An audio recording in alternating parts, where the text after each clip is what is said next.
કંઈક તમારાથી ગુનો ને ભૂલ થઈ હશે ને તો માં યાદ કરાવશે, અને કદાચ નહીં આવે ને તો હું માતા મેલડી આવીશ.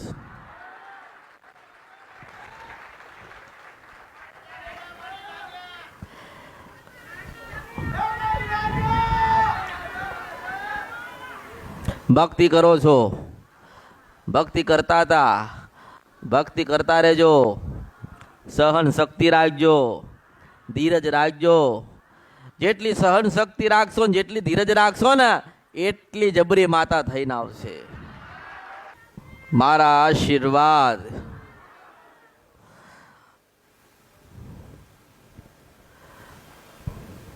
તમે ધીરજ રાખજો, થોડી ભક્તિ વધારજો, સહન શક્તિ રાખજો. આ કળિયુગ છે એટલે કોઈ તમારું નહીં થાય, પણ તમારા ઘરે મઢે બેહેલી તમારી માં તમારી જરૂરથી થશે.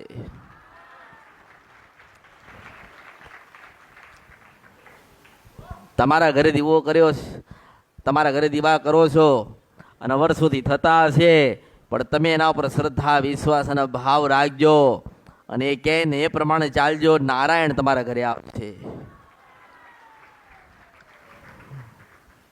ભક્તિ કરતા કરતા કરતા કરતા કરતા કદાચ કંઈ જ્ઞાન મળે તો એ લેતા રહેજો. જ્ઞાન હશે તો દેવ સુધી તમારે પહોંચાશે. તમારી અંદર ભક્તિ હશે, જ્ઞાન હશે, સમજણ હશે તો તમારી માં કંઈ કહેવા આવશે ને તો તમારા મગજમાં તમારા હૃદયમાં ઉતરવી જોઈએ વાત. પણ આ કળિયુગ છે ને, ભક્તિ કરીને ભક્ત બનજો અને ભક્તિના માર્ગે જજો. તમારા વડીલો, તમારા દાદા, તમારા પરદાદા જે કોઈ માં મૂકીને ગયા હોય ને એની સાચા હૃદય સાચા ભાવથી ભક્તિ કરજો. આ તો ભક્તો યાદ કરતા હોય કે મારી માં ખોડિયાર બોલશે, એટલે હું તો હૃદયના ચોપડા વાંચનારી મેલડી છું. તમારા પ્રશ્ન 1000 છે, મારો એક જ જવાબ છે કે બેઠી છું ને બોલું છું ને જરૂરથી તમારું સારું થશે. હું મેલડી મેલડી મેલડી ને મેલડી છું. તમારા ઘરે દીવો કરો છો, એ દીવામાં કદાચ દર્શન થાય તો દર્શન કરી લેજો, ભક્તિ થાય તો કરી લેજો. એ દીવાની સાચા દેવના દીવાની ઓળખ થાય ને તો કરી લેજો. માં સાથે 1000 સ્વરૂપ લઈને આવ, માં સાથે 1000 પરીક્ષા લે, પણ તમારી ભક્તિ એટલી પ્રબળ હોવી જોઈએ, તમારામાં એટલી સહન શક્તિ હોવી જોઈએ કે દુનિયા એક બાજુ ને આપણી માં એક બાજુ. સારું કરવા આવશે તમારી જનેતા, તમારી કુળદેવી, તમારા બીજા માતાઓ, તમારા પૂર્વજો મૂકીને ગયા છે એવી માતાઓ તમારું સારું કરવા આવશે. પણ કદાચ ગુનો થઈ ગયો હોય, ભૂલ થઈ ગયેલી હોય તો માં નારાજ થઈ હોય ને માને દુઃખ લાગ્યું હોય તો વસ્તી પરિવારને કંઈક જ્ઞાન મેળવવા માટે માએ ફરવા માટે મોકલ્યા હોય, પણ ફરતા ફરતા ફરતા ફરતા આજે મેલડીનો સંગ કર્યો, મેલડીનો સંગ કર્યો. મારી પાસે કદાચ તમે આયા છો, તમે નથી આયા, તમારા ઘરે બેહેલી એક માતાઓ મારા સુધી મોકલ્યા. નગર ઘણા મંદિરો, ઘણા મંદિરો, ઘણી જગ્યા, ઘણા દેવસ્થાન હશે. ભગવાન છે ને માતા છે ને હોવા જોઈએ. હશે તો ભક્તિ વધશે ને, ભાવ વધશે ને, પણ તમારી અંદર ધીરજ હોવી જોઈએ. જેની પાસે ધીરજ હશે ને એને એની માં જરૂરથી મળશે.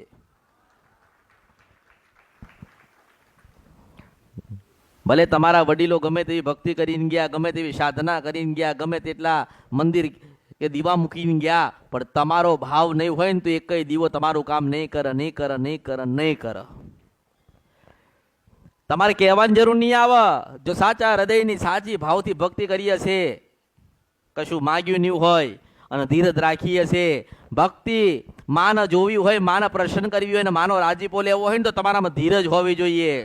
જેના ઘરે ધીરજ હશે ને એના ઘરેની માં બોલશે.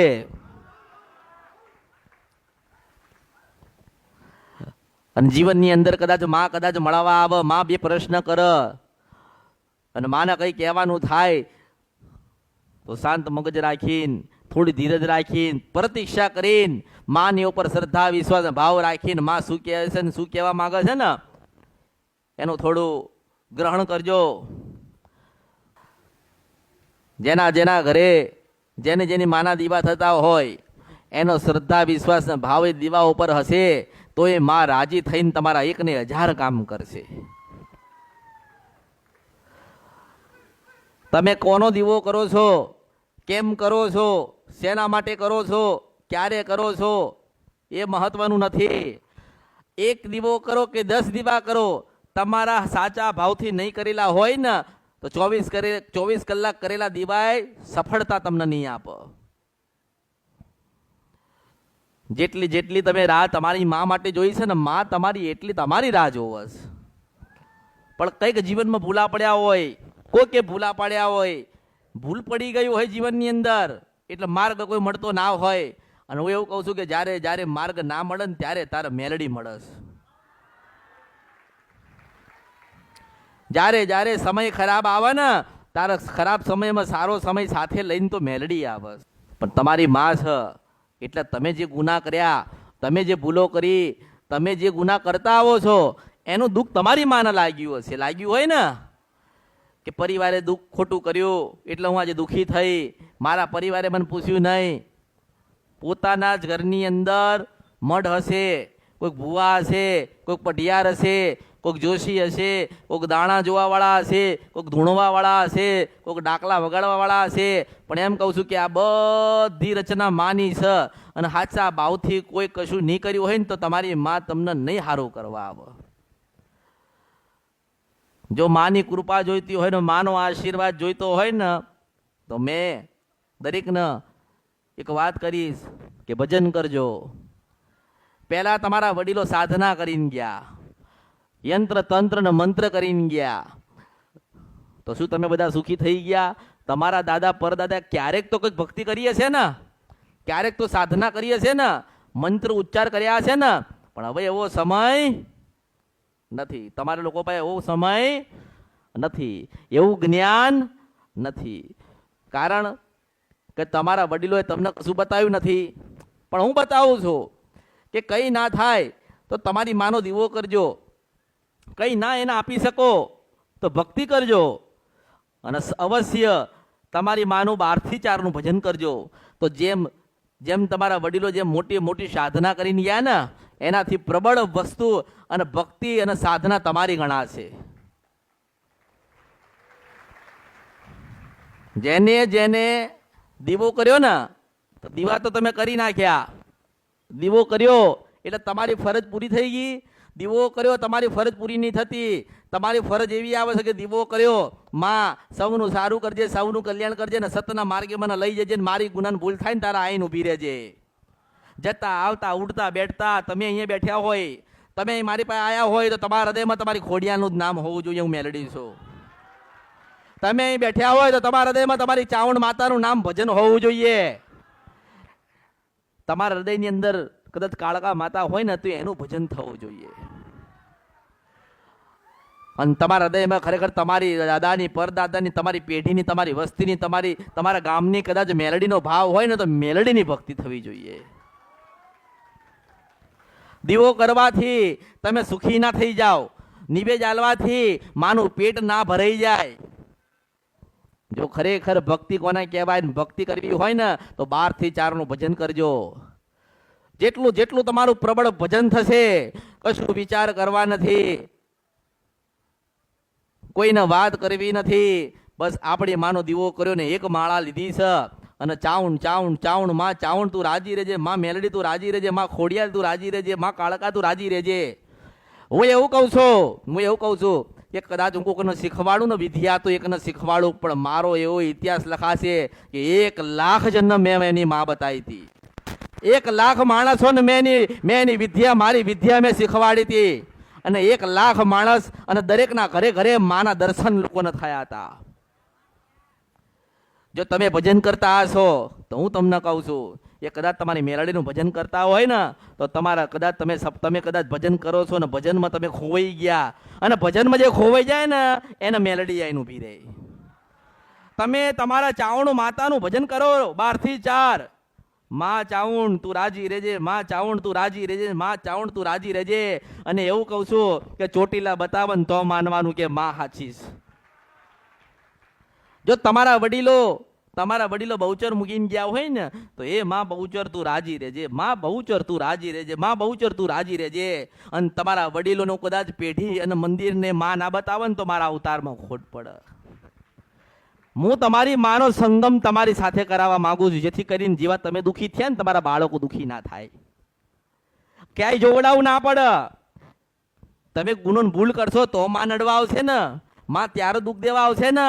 પણ તમે બધા ભેગા થઈને જો એક માનો દીવો કર્યો હશે, 20 જણા હોય પણ એનો એક જ માનો, એક જ પરિવાર અને એક જ જણ દીવો કરે ને 19 જણા કદાચ એના પગે લાગે ને તો એ માં બધાના આશીર્વાદ આલે. અત્યારે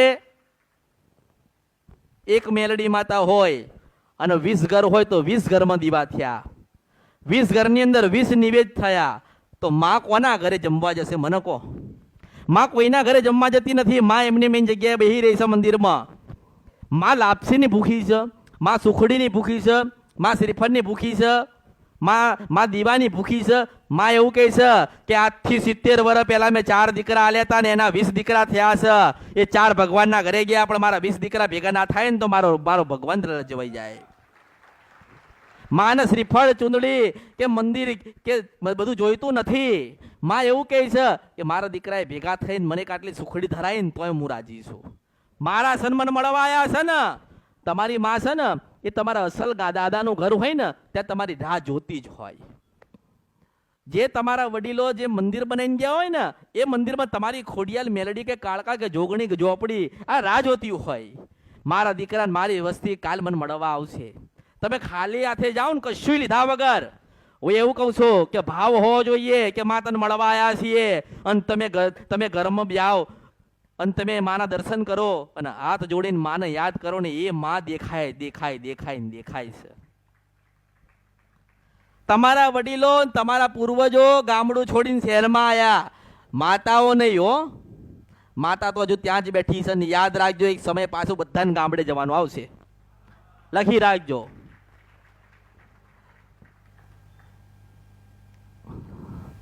જેમ ગામડું છોડીને શહેરમાં આવ્યા છો ને એમાં શેર છોડીને ગામડાનો આનંદ લેવા જવું પડશે. કારણ કે માં બોલાવસ અને જવું પડશે. માની રચના માં જ્યારે યાદ કરો તમે ભૂલી ગયા, તમે કામમાં વ્યસ્ત થઈ ગયા, તમારી પાસે સમય ના રહ્યો એટલે તમે એવું વિચારો કે વાંધો નહીં કે આ મહિને નહીં ગયા તો 2 મહિના પછી જઈ આવીશું. પણ ના, માં એવી રચના કરે ને કે તમારે 24 કલાકે પાછું સાધન બાંધીને જવું પડે એવી માતાઓ બેઠી છે. પણ માને યાદ કરો, માને એવું કહો કે માં તારો બોલાવો આવશે ને તારો ટવકો પડશે ને ત્યારે અમે આવીને ઉભા રહીશું. પછી રાત્રે કદાચ હોતા હોય ને એવું થાય, અચાનક એવું થાય, મનમાં થાય, ઘણાને થાય, ત્યારે એવું મનમાં થાય છે કે કાલ તો સવારે ગામડે જે નિવેદ કરવું છે તો માની લેવાનું કે તમારી માં આવીને તમને કહી ગઈ. આ વાતો છે ને, આ વાતો ક્યાંક લખેલી નથી. આ સંકેત, માના સંકેત, આ બધી વાતો કોઈ જગ્યાએ લખેલી નથી અને કોઈ તમને કહેવા નહીં આવે.